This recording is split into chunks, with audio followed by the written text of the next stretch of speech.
كلشي كيتشفى، جزائريين مصريين بزاف الدول، شفنا الهمجيه ديالهم كيفاش تعاملوا. يعني بكل صراحه لا يمثل اخلاق المغاربه. قد تصور واحد الفيديو اللي مستفز. هنا المغرب في خطر، كاين واحد الفئه كما قلت هي اللي فيها المشكل، هي اللي خصها تعاقب. فكنتمنى ان الجماعه الملكي ما يديبلاصاوش. السلام عليكم الخوت ومرحبا بكم في لا فيديو جديده. صراحه اليوم غنتكلم على كل ما يروج في مواقع التواصل الاجتماعي. كاين شي حوايج صراحه اللي كتدور في الخاطر وخاصنا نهضروا عليها. فغنتكلم على الاشياء اللي وقعت لا رياضيه من طرف الجماهير السنغاليه في النهائي ديال كاس افريقيا بين المغرب والسنغال. شفنا بكل صراحه تصرف همجي من بعض الجماهير ديال السنغال واللي خاص يطبق عليهم القانون. فما يمكنش انك دير لاكوب من بلادي ونستضيفك انا في بلادي وتتخرب لي الممتلكات ديالي وتخرب لي الملعب ديالي اللي خاسر عليه انا الملايير وتجي تخربي لي انت. فهنا خاص يكون القانون بالمرصاد وخاص طبق يعني اقصى العقوبات في حق هؤلاء المجرمين ماشي مشجعين. يعني شفنا الهمجيه ديالهم كيفاش تعاملوا. لولا تدخل رجال الامن وتحيه لهم من هذا المنبر فكانت ممكن تكون شي كارثه. دونك خاص اقصى العقوبات. ما خاصش التساهل. خلينا من ارضاء الخواطر. العلاقات السياسيه والدبلوماسيه بوحدها، ولكن باش تقيس لي الممتلكات ديال بلادي، باش تحقرني في بلادي، فانا حاجه اخرى. وخاص تكون عقوبات، اقصى العقوبات واشد العقوبات في هؤلاء المشجعين. ولكن عاوتاني كاين شي حوايج اللي بكل صراحه ولاو كيضروا في الخاطر. شفنا يعني واحد التحريض كبير من بعض الصفحات على السنغاليين اللي موجودين هنا في المغرب. اللي خصكم تعرفوا هو اننا ما خصناش نعمو. دونك كاين واحد الفئه كما قلت هي اللي فيها المشكل، هي اللي خصها تعاقب. ومن حق ايضا المغرب يدافع على الجاليه ديالو اللي كاينه في السنغال ويطلب الحمايه ديال الجاليه ديالو اللي كاينه في السنغال. شفناهم حنا واحد الصوره، واحد الفيديو اللي مستفز بكل صراحه كيضرب في الخاطر. كيفاش انهم كيطلبوا باش برايم دياز ما يماركيش. علاش؟ حيت الحياه ديالهم في خطر. دونك هادشي كامل ما غنساوش. ولكن كاين شي وحدين اللي ما عندهم حتى شي علاقه بكل صراحه. ما كيعرفوش كاع كره القدم يعني محترمين جايين باغيين يخدموا. ما عندهم حتى شي دخل في هادشي هذا. شفت واحد الفيديو مستفز بكل صراحه لا يمثل الاخلاق ديالنا كمغاربه، ديال واحد السنغالي في مراكش كيتعداو عليه. وما عنده حتى شي علاقه بكره القدم. فيديو اخر واحد المغربي تيقول السنغالي سير بحالك، السيد جاي يتقدى ما على بالوش هو. فكاينه فئه ابرياء، علاش غنمشيو نظلموهم حنا وعلاش غنحقروا عليهم؟ راه حتى حنا عندنا مثلا مغاربه وبعض الفئه من المغاربه في الاسبان ولا في شي دوله حتى هما كيديروا شي تصرفات اللي هي خايبه وحتى هما كيديروا فوضى. ولكن راه في الاسبان ما غيقولكش كاع المغاربه الا جاو يحاسبوا معاهم راه غيرجعوا لنا الجاليه المغربيه اللي كامله اللي كاينه في الاسبان وفي دول اوروبيه وفي دول خارجيه. دونك ما عمرنا نعمو.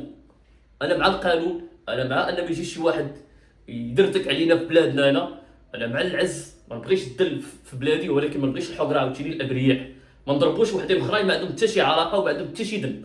يعني بكل صراحه لا يمثل اخلاق المغاربه انك كتعدى على واحد الناس اللي ما عندهم حتى شي علاقه لا بكره القدم. ما تعداو عليك، ما مشاو للتيران، ما استفزوك، كيحترموك احترموا. المبدا ديالنا هو احترم تحترم. ما احترموناش الاخرين حتى حنا ما خصناش نحترموهم، وحتى حنا خص تكون عقوبه صارمه. كاين المغاربه اللي كيطالبوا بترحيل الجاليه السنغاليه هنا الغير الشرعيين. انا متفق مليار في المية. اللي قانوني جاي باغي يقرا باغي يخدم مرحبا. اما اللي جايين باش يديروا الفوضى ولا دوك المرتزقه اللي كيجيو هنا هاربين من بلادهم حيت مدايرين المشاكل في بلادهم باش يديروا لنا الفوضى باش تشنى منهم بلادهم يصيفطوهم لينا هنا، فهنا خاص تدابير. كنظن انا جا لقيتها لان المغرب في خطر بكل صراحه. لان المد اللي كنشوفوه دابا ديال المهاجرين من جنوب الصحراء في التزايد كيشكل لنا واحد الخطر اللي هو كبير. حنا لسنا ضد اي شخص جاي باغي انه يخدم، جاي باغي يعاون البلاد، باغي يعاون راسو، فمن حقه. دي ارض الله وما كنقطع الرزق حتى ديال شي واحد. ولكن باش يجي واحد يدير فوضى ويدير تخريب ويخرب الممتلكات ديال الدوله وما غنستافدوا منه والو هنا، فخاص تاخذ الاجراءات ويرجعوا لبلادهم من الاخر. دونك كاين ايضا للاسف كنا كنتمناو ان كره القدم ولا كاس افريقيا يوحد العلاقات العربيه ويجمع اللمه العربيه، ولكن كيبان لي زادت تفركتات بالشمل ديال الامه العربيه سيرتو ديال شمال افريقيا. زاد تفركش بكل صراحه. كنشوفوا ردود الافعال ديال الجماهير المصريه بعد الهزيمه ديال المغرب امام السنغال كلشي كيتشفى، جزائريين مصريين بزاف الدول العربيه. هادشي جا يعني تراكم ديال الحسابات، لان حتى فهادشي اش كنقول دائما انا خاصنا نبقاو بعاد. يعني الجماهير المغربيه خصها تشجع المنتخب ديالنا. شفنا جزائريين حاقدين علينا حيت مشينا شجعنا كونغو، مصريين حاقدين علينا حيت صفرتي لهم على النشيد ديالو. دونك كاين شي حوايج اللي كان بامكاننا اننا نتفاداوهم. كنا كنتمناو ان هاد البطوله هادي توحد العرب، تجمع اللمه، ولكن اتفق العرب الا يتفقوا. قبل ما نختم، فعندي واحد الرساله ايضا الجماهير ديال جيش الملكي. فبما ان الفريق عنده مباراه مع شبيبه القبيل، فكنتمنى ان الجماهير جيش الملكي ما يديبلاصاوش. هذه رساله اخوه. انا عارف الجمهور ديال الجيش جمهور كيموت على الفريق ديالو، باغي يديبلاصا مع الفريق ديالو، واخا يمشي يلعب في كوكب المريخ غيمشي، ولكن من اجل سلامتكم كنعرفوا الاوضاع اللي كاين دابا، المشاحنات اللي كاين دابا.